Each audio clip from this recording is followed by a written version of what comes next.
ಯಕ್ಷಗಾನ ಕಲಾವಲಯದಲ್ಲಿ ಗುರುತಿಸಿಕೊಂಡ ಮತ್ತು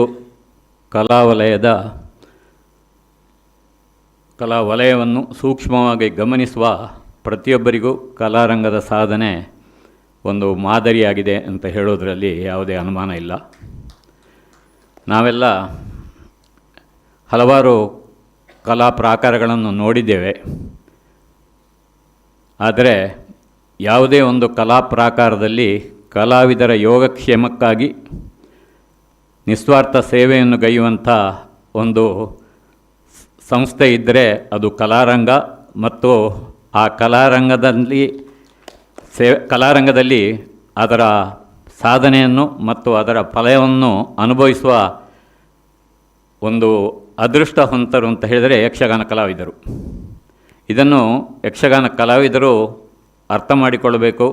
ಮತ್ತು ನಾವೆಲ್ಲರೂ ಅಂದರೆ ಕಲಾವಿದರು ಪ್ಲಸ್ ನಾವು ಕಲಾವಿದರನ್ನು ಗೌರವಿಸುವ ಮತ್ತು ಕಲಾವಿದರನ್ನು ಸೂಕ್ಷ್ಮವಾಗಿ ಕಲಾವಿದರ ಯೋಗಕ್ಷೇಮಕ್ಕಾಗಿ ನಮ್ಮನ್ನು ನಾವು ತೊಡಗಿಸಿಕೊಳ್ಳಬೇಕು ಅಂತ ಹೇಳುವಂಥ ಒಂದು ಮನೋಭಾವ ಹೊಂದಿದ ಪ್ರತಿಯೊಬ್ಬರೂ ಕಲಾರಂಗಕ್ಕೆ ನಾವು ಆಭಾರಿಗಳಾಗಿರಬೇಕು.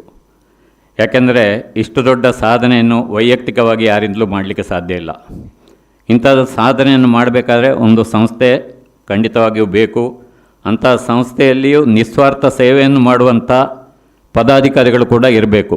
ಇಂಥದ್ದು ಹೊಂದಿರುವಂಥ ಈ ಯಕ್ಷಗಾನ ಕಲಾರಂಗ ನಿಜವಾಗಿಯೂ ಒಂದು ಮಾದರಿಯ ಕೇಂದ್ರ ಎಂಬುದನ್ನು ಮತ್ತೊಮ್ಮೆ ನಾನು ಹೇಳ್ತೇನೆ. ಇಂಥ ಕಲಾರಂಗದಲ್ಲಿ ಪ್ರತಿ ವರ್ಷ ಈ ವರ್ಷ ಕಡೆಕರ್ ಅವರು ಹೇಳಿದರು 27 ಪ್ರಶಸ್ತಿಗಳನ್ನು ಕೊಟ್ಟಿದ್ದಾರೆ, ಪ್ರತಿ ವರ್ಷ ನಾವು ಕೊಡ್ತಾ ಬಂದಿದ್ದೇವೆ ಅಂತ. ಇದು ನಿಜವಾಗಿಯೂ ಒಂದು ಸಾಧನೆ. ಯಾಕೆಂದರೆ ಈಗ ನಾವೆಲ್ಲ ಕಲಾವಿದರುಗಳಿಗೆ ಸನ್ಮಾನವನ್ನು ಪ್ರಶಸ್ತಿಗಳನ್ನು ಕೊಡ್ತೇವೆ, ಅಲ್ಲಿ ನಮ್ಮ ವೈಯಕ್ತಿಕ ಆಯ್ಕೆ. ಆದರೆ ಇದು ಎಲ್ಲ ಕಲಾವಿದರಿಗೆ ದಕ್ಕುವುದಿಲ್ಲ. ಯಾಕೆಂದರೆ ಕಲಾವಿದರ ಸಂಖ್ಯೆ ಭಾಳ ಜಾಸ್ತಿ ಇದೆ. ಆದರೆ ಕಲಾರಂಗದಲ್ಲಿ ಆದರೆ ಇಂಥ ಪ್ರಶಸ್ತಿಯನ್ನು ಅವರದೇ ಆದಂಥ ಒಂದು ಮಾನದಂಡವನ್ನು ರೂಪಿಸಿಕೊಂಡು ಆ ಮಾನದಂಡಕ್ಕನುಗುಣವಾಗಿ ಕಲಾವಿದರನ್ನು ಪ್ರಶಸ್ತಿಗಾಗಿ ಆಯ್ಕೆ ಮಾಡ್ತಾರೆ. ಇದು ಅತ್ಯಂತ ಸಂತೋಷದ ಒಂದು ವಿಷಯ.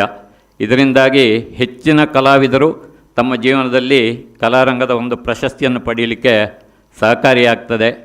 ಇಂಥ 27 ಪ್ರಶಸ್ತಿಗಳನ್ನು ಈಗಾಗಲೇ ಕೊಡ್ತಾ ಇದ್ದಾರೆ. ಕಲಾರಂಗದವರು ಅನುಮತಿಸಿದರೆ ಮುಂದಿನ ವರ್ಷದಿಂದ 2 ಪ್ರಶಸ್ತಿಗಳನ್ನು ನಾನು ಕೂಡ ನಮ್ಮ ಸಂಪಾಜೆ ಕಿಲಾರ್ ಪ್ರತಿಷ್ಠಾನದ ವತಿಯಿಂದ ಕೊಡಲಿಕ್ಕೆ ಅವರಲ್ಲಿ ವಿನಂತಿಯನ್ನು ಮಾಡಿಕೊಳ್ತೇನೆ. ಒಂದು ಶೇಣಿ ಗೋಪಾಲಕೃಷ್ಣ ಭಟ್ರ ಹೆಸರಲ್ಲಿ, ಇನ್ನೊಂದು ಸೂರ್ಯಕುಮಾರಿ ಗೋವಿಂದ ಭಟ್ರ ಹೆಸರಲ್ಲಿ. ಈ 2 ಪ್ರಶಸ್ತಿಗಳನ್ನು ಕೊಡಲಿಕ್ಕೆ ಕಲಾರಂಗದವರು ಖಂಡಿತವಾಗಿ ತಮ್ಮ ಒಪ್ಪಿಗೆಯನ್ನು ಕೊಡಬೇಕು ಅಂತ ಕೇಳಿಕೊಳ್ಳುತ್ತಾ, ಮುಂದಿನ ವರ್ಷದಿಂದ ಆ ಪ್ರಶಸ್ತಿಯನ್ನು ಇಲ್ಲಿ ಕೊಡುವಂಥ ಒಂದು ಕಾರ್ಯ ನಡೆಯಬೇಕು ಅಂತಲೂ ತಮ್ಮಲ್ಲಿ ವಿನಂತಿಸಿಕೊಳ್ಳುತ್ತೇನೆ. ನನಗೆ ಈ ಒಂದು ಅವಕಾಶವನ್ನು ನೀಡಿದ್ದಕ್ಕಾಗಿ ಕಲಾರಂಗದವರಿಗೆ ಕೃತಜ್ಞತೆಗಳನ್ನು ಸಲ್ಲಿಸುತ್ತಾ, ಈ ದಿನ ಪ್ರಶಸ್ತಿಯನ್ನು ಸ್ವೀಕರಿಸಿದ 3 ಜನ ಅಧ್ಯಾಪಕರು ಮತ್ತು ಯಕ್ಷಗಾನ ಅರ್ಥಧಾರಿಗಳು, 3 ಕೂಡ ವೃತ್ತಿಯಲ್ಲಿ ಅಧ್ಯಾಪಕರು, ಹಾಗೆ ಯಕ್ಷಗಾನ ಅರ್ಥಧಾರಿಗಳು ಕೂಡ, ಅವರಿಗೂ ವೈಯಕ್ತಿಕವಾಗಿ ನಾನು ಕೃತಜ್ಞತೆಗಳನ್ನು ಅಭಿನಂದನೆಗಳನ್ನು ಸಲ್ಲಿಸ್ತಾ ಅವಕಾಶಕ್ಕಾಗಿ ಕೃತಜ್ಞತೆಗಳನ್ನು ಸಲ್ಲಿಸ್ತಾ ವಿರಮಿಸ್ತೇನೆ. ನಮಸ್ಕಾರ.